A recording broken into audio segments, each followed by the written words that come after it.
আসসালামু আলাইকুম প্রিয় দর্শক। এখন যে বিষয়টা নিয়ে কথা বলব তা হচ্ছে যে দ্য ইকোনমিক্স পত্রিকায় একটা নিবন্ধন প্রকাশিত হয়েছে যার শিরোনাম হয়েছে বিরোধীদের নিষিদ্ধ করে বাংলাদেশে গণতন্ত্র পুনরুদ্ধারের পথ নয়।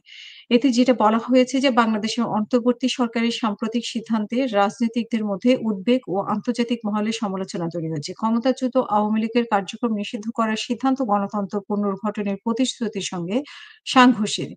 এবং বিতর্কিত সন্ত্রাসবাদ বিরোধী আইন সংশোধনের মাধ্যমে জারি করা নিষেধাজ্ঞা আইন ও নৈতিকভাবে প্রশ্নবিদ্ধ। এটি সেই পুরনো রাজনৈতিক প্রতিশোধের চক্রকে আবার জাগিয়ে তুলতে পারে। এখনো ব্যাপক জনসমর্থন থাকা বাংলাদেশের বর্তমান সরকারের উচিত আওয়ামী লীগের উপরে থেকে বিধিনিষেধ প্রত্যাহার করে তাদের নির্বাচনে অংশগ্রহণের সুযোগ করে দেওয়া। বৃহস্পতিবার ব্রিটিশ সংবাদ মাধ্যম দ্য ইকোনমিক্সড প্রকাশিত একটি নিবন্ধনে এসব কথা বলা হয়েছে। ইকোনমিক্সড প্রিন্টের সংস্করণে লিডার্স এর শাখায় আনব্যান্ড দ্য আওয়ামী লীগ শিরোনামে প্রকাশিত লেখাটি অনলাইন ভার্সনে burning the opposition is no way to revive Bangladesh democracy শিরোনাম প্রকাশিত হয়।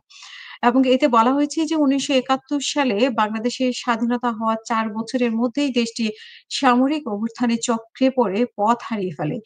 একই ধারায় আবার দেখা যাচ্ছে যে গত বছরের আন্দোলনের মাধ্যমে অর্জিত কথিত ২য় স্বাধীনতার ক্ষেত্রেও।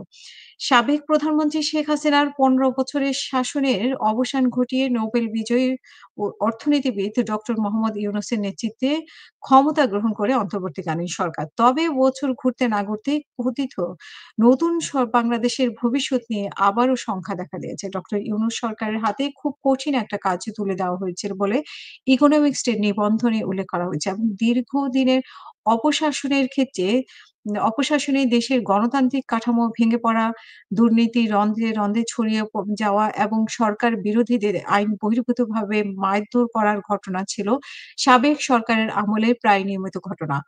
অর্থনীতি কিছুদিন অসাধারণ অগ্রগতি দেখা দিলেও তা একসময়ে তাল হারিয়ে ফেলে। পরিস্থিতি এতটাই নাজুক হয়ে পড়েছে যে দেশের ১/৫ তরুণ বেকার হয়ে পড়ে।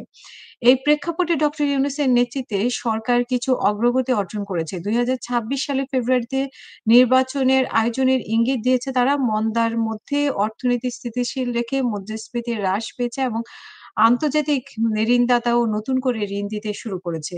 তবে পররাষ্ট্রনীতিতে বাংলাদেশের চীনের দিকে ঝুঁকে পড়েছে। এর মাধ্যমে বাণিজ্য, বিনিয়োগ ও অস্ত্র কেনার ক্ষেত্রে এটি সুবিধাজনক বলে মনে করছে বর্তমান সরকার। ফলে যুক্তরাষ্ট্রের সঙ্গে বাংলাদেশের সম্পর্কও ঝুঁকিতে পড়েছে। অন্যদিকে পাকিস্তানের সঙ্গে ঘনিষ্ঠতা ভারতের অসন্তুষ্ট হয়েছে। গত বছর পর্যন্ত যেটি ছিল বন্ধুত্বপূর্ণ সম্পর্ক।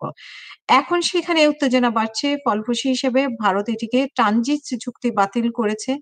বাংলাদেশে অভিবাসীদের ফেরত পাঠিয়েছে এবং একটি গুরুত্বপূর্ণ পানি বন্টন চুক্তি পুনরায় আলোচনার দাবি জানিয়েছে। ডক্টর ইউনূসের গুরুত্বপূর্ণ একটি কাজ হচ্ছে বাংলাদেশের রাজনৈতিক দলগুলোর নতুন নির্বাচন পদ্ধতিতে সম্মত করিয়ে দেশের রাজনীতি নতুন করে গড়ে তোলা। তবে এই প্রক্রিয়া নিয়ে রাজনৈতিক দলগুলোর মধ্যে অসহিষ্ণু বৃদ্ধি পাচ্ছে আর এই রাজনৈতিক মনোমালিন্য রেশ গড়াচ্ছে হাঙ্গামাতে।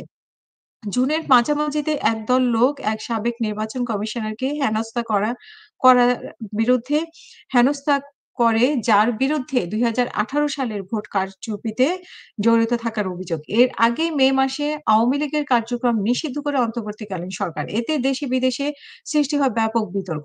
দুর্নীতির দায়ে দলটির শীর্ষ নেতাদের বিচারের আওতায় আনা যৌক্তিক হলেও মনে করা হচ্ছিল যে দলটির সাধারণ সদস্যরা নিজেদের পুনর্গঠনের সুযোগ পাবে। এই নিষেধাজ্ঞার একটি বিতর্কিত সন্ত্রাস বিরোধী আইন সংশোধনের মাধ্যমে চালু করা হয়েছে। যা আইন ও নৈতিকভাবে প্রশ্নবিদ্ধ। এটি সেই পুরনো রাজনৈতিক প্রতিশোধের চক্র আবার জাগিয়ে তুলতে পারে বলে এই নিবন্ধনে বলা হয়েছে।